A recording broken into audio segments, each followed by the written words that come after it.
What's up, guys? So, drum lesson of the day today. We're going to talk about this foot right here, your left foot, your hi-hat foot, the foot that operates the hi-hat pedal, right? Because the question is asking, essentially, how do we start using that foot more? And most people consider this what's called four-way independence, okay? Or using your four limbs, because as a drummer at first you just get used to using your whatever hi-hat hand you use, whatever snare hand you use, and then your bass, right? The three limbs, whether you're playing a groove or whether you're playing a fill. But as soon as you start adding this foot into the mix, that's where you get into four limbs, right? So the first way you typically start using this fourth limb is when you're doing like open hi-hat patterns, right? And we can talk about that in another video, because this question isn't specifically asking about open hi-hats and how to play open hi-hats and grooves. It's asking how to use this foot in certain situations, right? So like whether you're playing a fill or a drum solo, or when you're playing on the ride cymbal, because those are the main times where you're going to be using the hi-hat with the foot, unless you're doing the hip hi-hat with the foot thing while you're playing the hi-hat. I don't really actually do use that much myself, but it's cool. The people that do use it well. So when you're using the ride cymbal, you can use the hi-hat with the foot typically like on quarter notes, right? So like if your ride cymbal's going 1 and 2 and 3 and 4, and so you're playing a boom, pa, boom, boom, pa, boom, pa. Well, your quarter note is 1, 2, 3, 4, 1, 2, 3, 4. So typically we would keep the hi-hat with the foot on something different than what the ride is doing. I mean, technically you could play the eighth notes the ride is playing, 1 and 2 and 3 and 4 and maybe if it's like towards the end of a song and I'm really trying to get into it,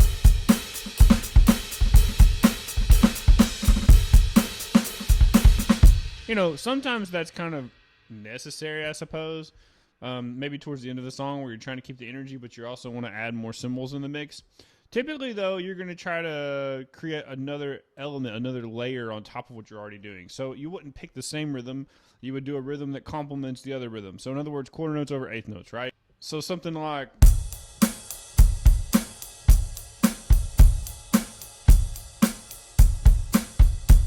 So the goal is to be able to play whatever beat you want, right? And keep that hi-hat with that foot on quarters. 2, 3, 4, 1.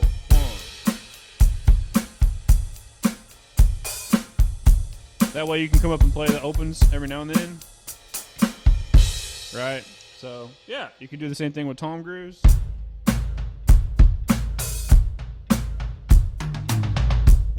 But that's typically how you do it, you know? You keep a separate rhythm than what you're already doing, or you can copy the same rhythm you are doing, so...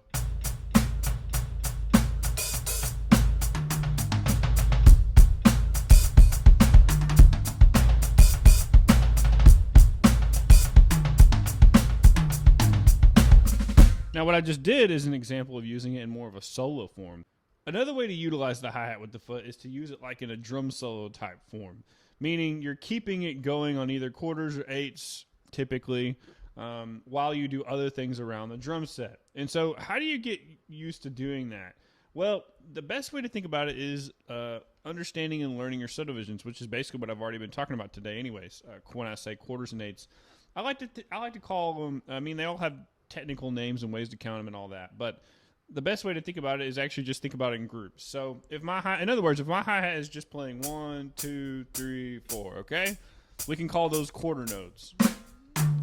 I can utilize the same thing around the drums with flames. 1, 2, 3, 4. Now if I want to go to eighth notes, that's 2 per quarter. So think of it as groups of 2s, right? 1 and 2 and 3 and 4 and 1. But the point is, I'm playing eighth notes with my hands while the foot is still playing the quarters, okay? So it's time keeping, but I'm subdividing. But I can also do the same thing with triplets. Now, you don't have to keep the tempo this fast when you first start out, okay? The point is the concept. The concept is my hands are playing threes, groups of threes, while my foot is playing quarter notes. Same thing with 16th notes. Groups of fours. So I'm dividing that foot. So to answer your question, this is how you do it. You practice playing rhythms, subdivisions, while keeping a timekeeping in your foot. Then once you get comfortable with that, you can go to 6.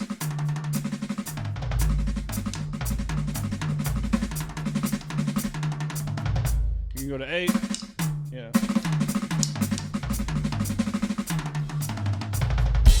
Actually, it's too fast for 8. I can't even do 8. There we go. 30-second notes. Yeah.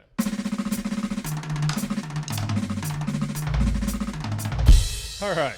So you wouldn't want to start at that tempo if you're trying to play 30-second notes. But anyways, that's the idea. You get used to those rhythms and other rhythms too. 1 in, whatever. 1 and a.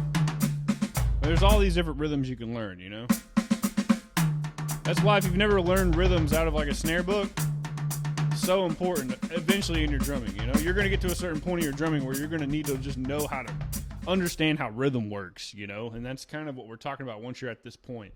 You can do the same thing with eighth notes, okay? And then you just learn to play rhythms around the kit while you play eighth notes. 1 and 2 and 3 and 4 and... So see, I'm still thinking about the quarter note. This would be the quarter note. I'm copying my eighth notes. Triplet. 16. See, with 16th notes, you can do groups of 4s or groups of 2s. 6.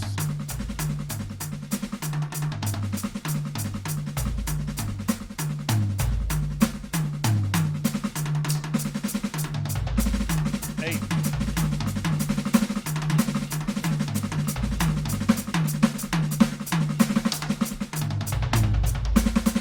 Then you learn how to utilize the foot, and you also, because that's where linear comes in, right? So you can do the same thing, but utilize the foot. That's a whole nother lesson, okay? But yeah, that's a good way to get kick-started into starting to use this hi-hat foot musically as like a timekeeper, whether you're playing the ride cymbal groove on you're doing quarter notes here or whatever, or if you're playing around the kit as like a drum solo type thing, and you're utilizing it as a timekeeper, but you're also utilizing it as a complementing factor to the other rhythms that you're playing. Thanks for hanging out, guys. Keep asking me questions in the comments. I love it. We can keep doing these videos, little short drum lesson type videos here on TikTok. Okay, I love it. Also, if you're interested, my book is for sale on my website. The Essential Drummer. It's what I consider the essentials for any drummer that any drummer needs to know. So, yeah, hang out, follow if you want more lessons, or buy my book, or both. Have a good one. I'll see you on the next one.